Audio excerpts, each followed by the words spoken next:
Jambo. Habari gani? Oh, vizuri sana. That's Swahili for hello. How are you doing? I still remember some of my Swahili from 35 years ago when I served in the United States Peace Corps. And it's that experience in the Peace Corps that brings me here today to talk about service. It's a simple word, and there are many different meanings for service. But today, I'm here to talk about volunteerism, civic engagement, building community, giving back, helping others. It's the kind of service that we do with an open heart and a willingness to learn that transforms. It can change the lives of those whom we are serving, as well as our own. We can come at service from different vantage points. A lot of people I know get involved in service out of urgency and necessity. Some folks are guided by their faith. Others work for good employers who are good corporate citizens. And then there's some of us who say, I just want to pitch in and help. Show of hands.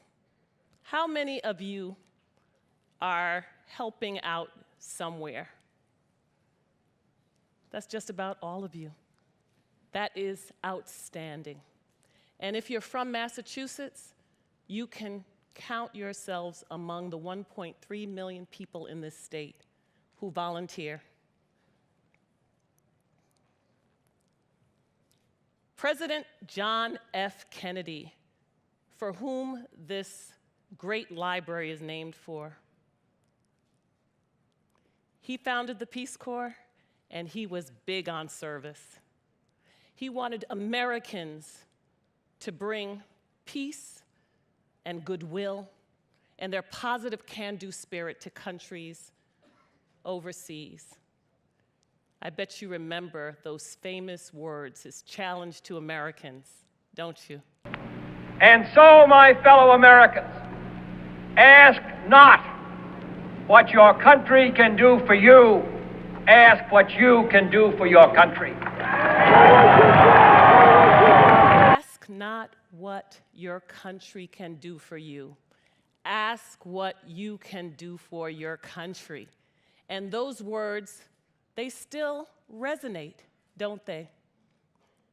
He knew that volunteer service abroad would be good for our country, and he would be thrilled to know that since the Peace Corps was started, over 230,000 Americans have served in 141 countries all over the world. In 1981, I was one of them.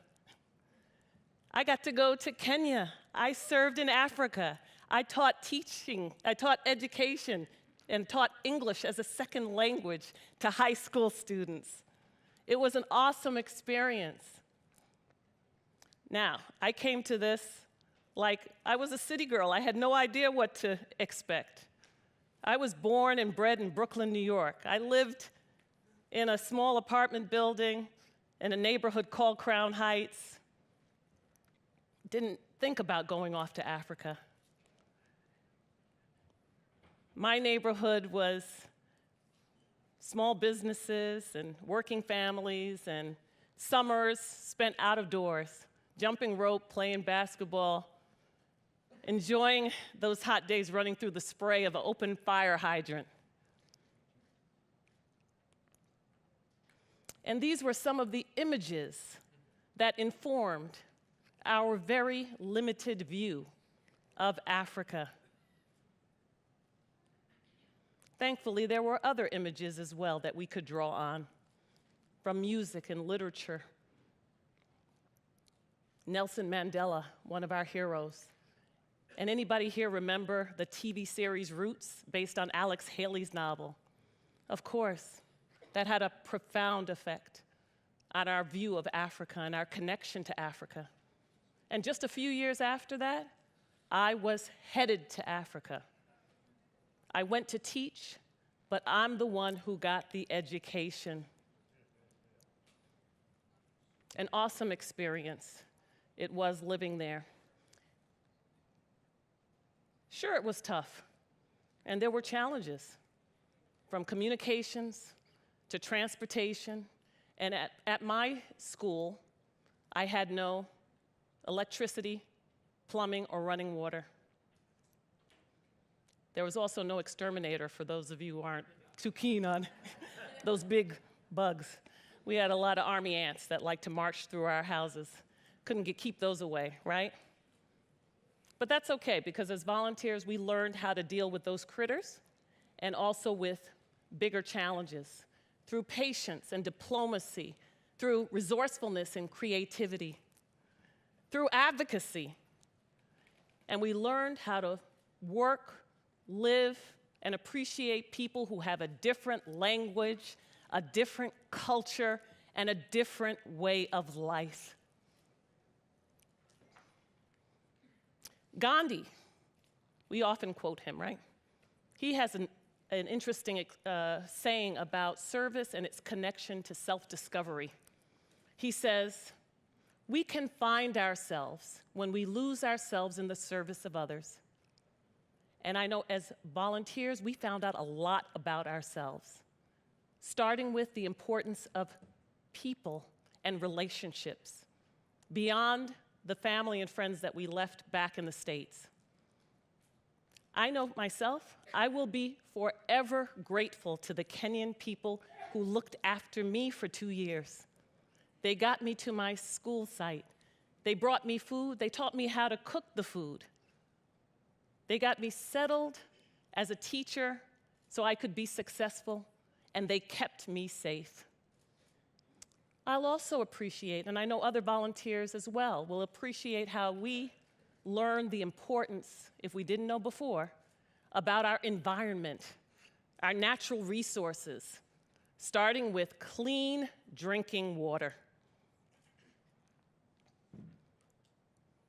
This was so important to my community, and it was a regular practice to go down to the river, to collect water, to haul it back to our homes for our household needs. We really appreciated the rainy season.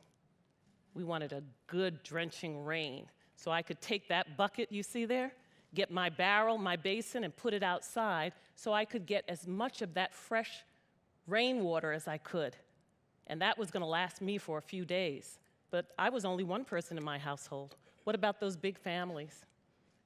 So I knew, listening to my neighbors and communicating with my neighbors, that they wanted a better way so that they didn't have to go down to that river, given the health concerns associated with having to use river water. And before I knew it, I found myself at the US Embassy asking for help. Now, I'm going to say this is where transformation comes in for us when we get involved with service. At first, as volunteers, we're looking at ourselves, our own comfort and survival. Okay, I want my stove, I need my lamp, I need my pot, I need my mosquito net. But as time passes, our focus turns outward toward our community, doesn't it? We start thinking about our neighbors, our students, our coworkers, all the people around us, the children in our community, the community. We start thinking about our community. So before I knew it, again, I'm at the front door of the embassy asking for a grant to see if we could get some money to start the development of a water tank so we could have an ample supply of water at our site. And after back and forth, with the embassy, they responded and they replied, yes. And how happy we were that we could at least start this project, get it going. And just before I left, I was able to say goodbye to my friends at that school, turn it over to them, and I left the country, flew back home with a little more wisdom, greater empathy, a wider worldview, and a lifelong commitment to community, wherever that would be. And it turns out that community has been right here in Boston, in Dorchester. That's where we are, in Dorchester, where I've lived and raised my family. This is an awesome community. And as you can see, there's a beautiful library right here where we're all gathered. 35 years, a lot has changed. Kenya's changed. Brooklyn has changed. The Peace Corps has evolved. In fact, they partner right now with 100 colleges and universities all across the United States, trying to prepare young people for service abroad. And there's a partnership with UMass Boston, in fact, right on this campus. That was the letter, by the way, that I got from the embassy. And this is Dorchester, my neighborhood.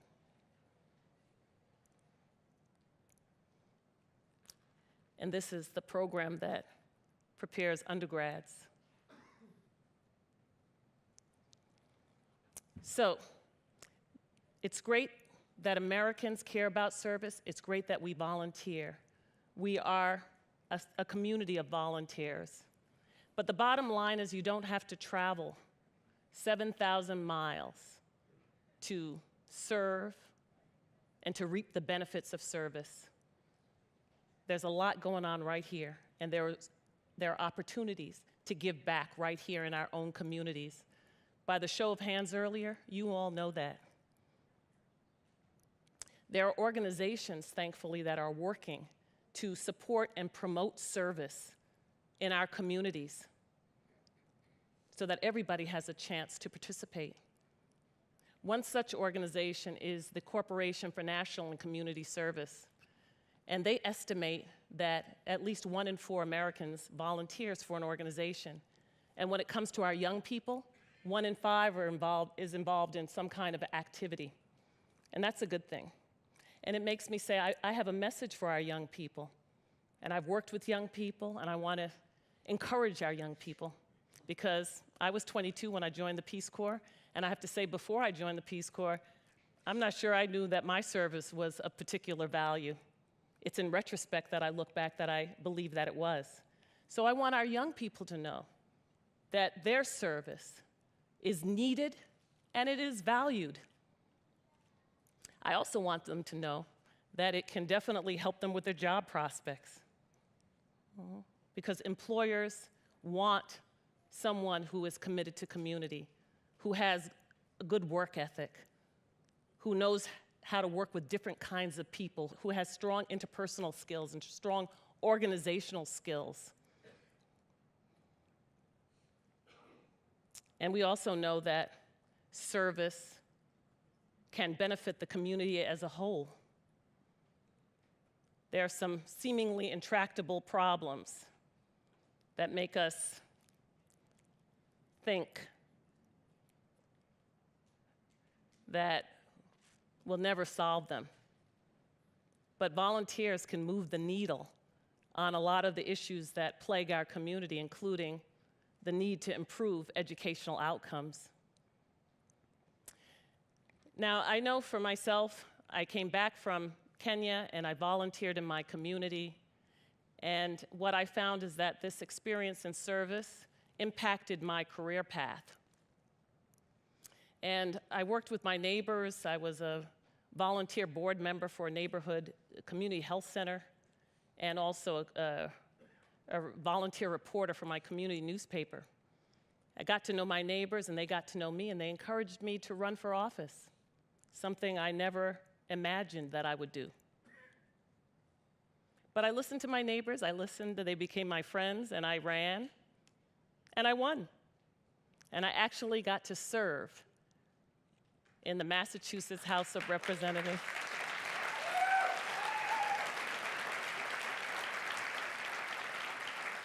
And what an awesome experience that was. And following that legislative experience, I went back to my community and continued to volunteer. In fact, I volunteer to this day. And this is a community where we have many people who give back and who volunteer. And this is what it looks like here in Boston.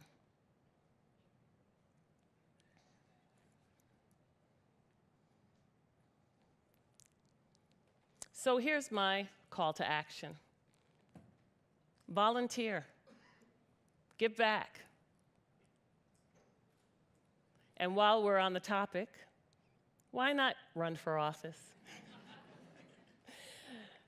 You know, you really have little to lose and so much to gain, and sometimes all we need is to have one person make the suggestion, as they did for me, to make the suggestion about how there are different ways that we can give back and different ways that we can serve, and sometimes we just need a little encouragement.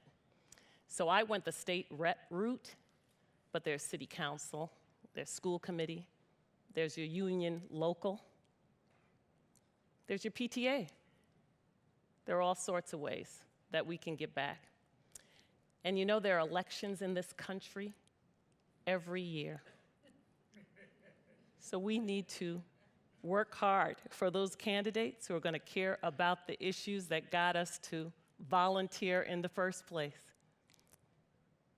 And if we care about those issues and those candidates who are going to champion those issues, then guess what we got to do? We got to vote. So this brings me to my next and final little personal story. It's a service story. Soon after I joined the Peace Corps, I struck up a friendship with one of our stateside trainers.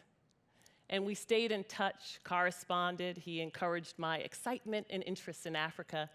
And we stayed in touch for the full 2 years, writing letters, aerograms, back and forth. And when I returned home, well, we got married.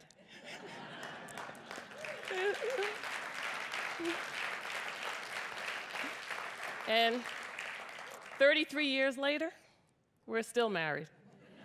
In fact, today's our anniversary.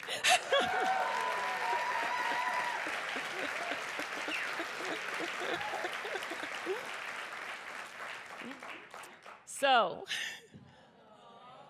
not only did service reveal a way of life for me, it brought me a partner for life. And when I talk about, if we all talk about paying it forward, I've been paid and repaid many times over. Asante sana. Thank you.